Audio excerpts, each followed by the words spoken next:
É enfim chegada a hora de eu registrar o meu nome na história da internet como a primeira pessoa a falar sobre Geist Crusher. Ou saber o que é Geist Crusher. Provavelmente. Sem mais delongas, vamos à coisa. Capcom.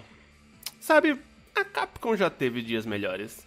Bom, não que a empresa não esteja bem. Digo, Resident Evil parece estar bem firme e forte, Street Fighter também, e Monster Hunter continua tão amado pelo Japão, mais por mais ninguém, como sempre. Mas pra nós, fãs de outras franquias, Coffee, a Capcom já foi muito mais. E no começo de 2013, a gente ainda ressentia ela por ter cancelado Mega Man Legends 3 e lançado aquele não Devil May Cry 5, e foi nesse cenário que ela anunciou Geist Crusher, que seria essa sua nova mega franquia de jogos, animes, mangás e brinquedos da Bandai. Bom, passados 4 anos, dá pra ver que não foi bem assim que rolou. A franquia despertou pouquíssimo interesse e morreu dentro de um ano, e agora está esquecida. Mas eu tô me adiantando.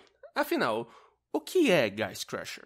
Basicamente é uma série de ação sobre uma equipe de meninos que vestem armaduras meio tecnológicas, meio alienígenas, para lutar contra um sindicato do mal e os seus monstrões meio tecnológicos, meio alienígenas, os Geists. É uma mistura bem óbvia de Monster Hunter com séries de garotos de armadura dos anos 80 e 90, como, por exemplo, óbvio, Cavaleiros do Zodíaco. Em Geist Crusher, essas armaduras alternam entre armaduras e armas gigantes, e também podem transformar um usuário em um daqueles monstrões meio tecnológicos, meio alienígenas. Há mais de 100 delas, e, naturalmente, brinquedos e merchandising já nas lojas. Uma diferença interessante em relação a Cavaleiros é que em Geist Crusher as 5 crianças podem alternar livremente entre as armaduras, mas apesar de ser um lance bem legal, faz bem menos diferença do que devia. Eu recentemente joguei o jogo de 3DS, o coração da franquia, do começo ao fim. O anime eu me forcei a ver alguns episódios, e o mangá eu nunca li. Também não tenho os brinquedos, mas conferi alguns deles em vídeos e... Sério isso, Bandai? A questão é, essa é a minha experiência com a franquia. É provavelmente a maior de todo o Brasil. Ou pelo menos no top 5 eu sei que eu tô. Mas voltando, o motivo de Geist Crusher ser interessante pra mim é porque... Bom, eu meio que fiquei animado pra franquia quando ela foi anunciada. A gente vive em um mercado em que é cada vez mais difícil vender novas propriedades intelectuais, e isso é ainda mais acentuado em empresas antigas como a Capcom. Claro que elas preferem apostar em mais títulos de velhas franquias, eles não representam riscos. Geist Crusher podia não ser Devil May Cry 5 ou Mega Man X9, mas era uma coisa nova, e, sei lá, eu achei os designs das armaduras bonitinhos. Só das armaduras, o resto é bem feio. Mas, como eu disse, isso já faz 4 anos, e Geist Crusher já mostrou ser o fiasco que é. Mas por que isso foi um fiasco?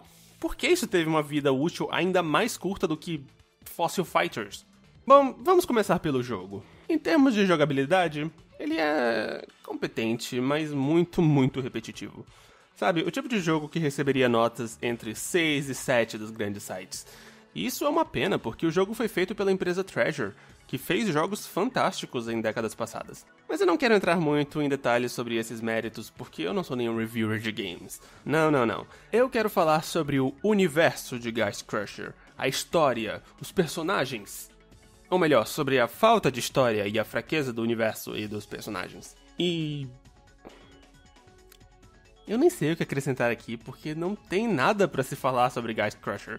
Os 5 protagonistas têm cada um uma única característica super clichê, e o desenvolvimento de personagem é exatamente zero. A mesma coisa vale pro elenco secundário e a mesma coisa vale pros vilões. Os momentos que supostamente eram pra ser de comédia são deprimentes, e a história não oferece literalmente nenhuma reviravolta. No primeiro capítulo, o protagonista é recrutado para salvar o mundo dos Geists, e no final ele salva o mundo dos Geists. Tudo que acontece entre essas duas coisas é inconsequente e irrelevante, o entusiasmo dos personagens é mecânico, e as conversas entre eles praticamente se resumem à repetição das mesmas 10 frases para cada em um loop de 20 horas. A coisa toda é mecânica, quase como se esse pessoal não passasse de... bem... O anime, que durou 52 episódios, foi o título mais acessível da franquia, mas é bem possivelmente o pior. Contando com uma animação super preguiçosa e feia do estúdio Pierrot, e uma direção e composição sem nenhuma gota de ambiçãozinha sequer, Bom, acho que ele captura bem o espírito do jogo no sentido de ser clichê e repetitivo, só que com o bônus de ser bem mais feio que ele.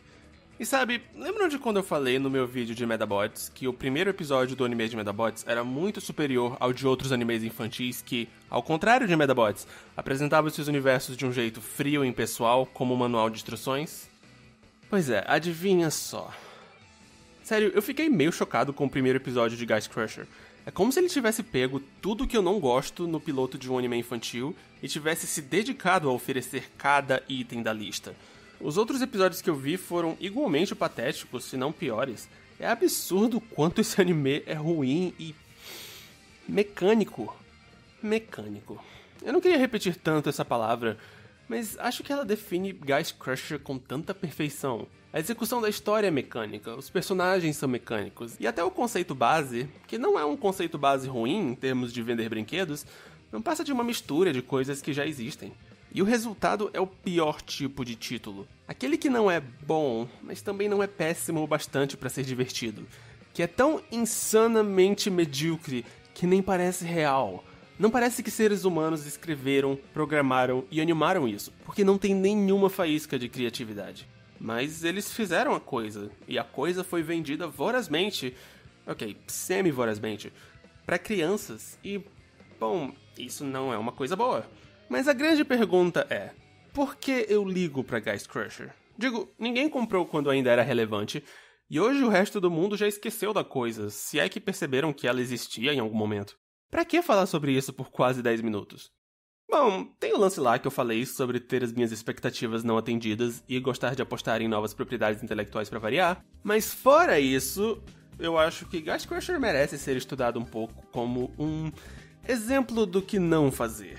O fracasso da série ajuda a ilustrar uma verdade que muitas vezes a gente não percebe. A de que só ter uma boa ideia para um comercial de brinquedos intermídia não é o suficiente. É preciso colocar algum talento artístico naquilo que você vende, algum pingo de amor. Antes eu dava esse mérito de exemplo a não seguir para Bakugan, mas Geist Crusher roubou esse título com sagacidade. E tipo, eu entendo porque o anime foi abandonado por todos os fansubs que começaram a traduzi-lo, mas parte de mim queria que ele estivesse mais amplamente disponível. Claro que o mais importante é ter exemplos de como fazer uma coisa direito, mas sem alguns exemplos de como fazer errado, fica mais fácil para empresas preguiçosas criarem cópias sem alma. Como esta aqui. Geist Crusher. Uma cópia sem alma que faz as coisas errado. E ok, talvez uma pontinha do meu ser ainda esteja incomodada porque essa franquia foi criada ao invés de mais Mega Man. Eu sou fanboy, vai fazer o quê? Me processar?